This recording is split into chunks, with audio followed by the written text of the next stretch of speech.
ও জিও, কি লাগছে গুরুকে, মেগাস্টার দেব। ওহো ভাই, পুরো গুজবাম্পস। ও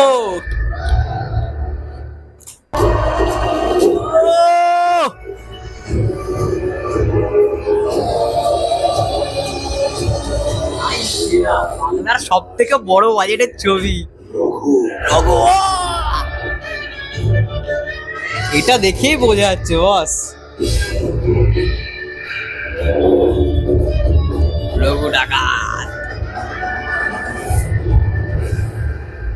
এক একটা ফ্রেম দেখেই বোঝা যাচ্ছে যে কত টাকা খরচা করা হয়েছে সিনেমাটার জন্য। ভাই এটা নিঃসন্দেহে ভাই, এটা 20 কোটি টাকার বাজেটের একটা সিনেমা। 20 কোটি তো মিনিমাম। কি ফ্রেম, কি ভিজুয়াল এফেক্টস,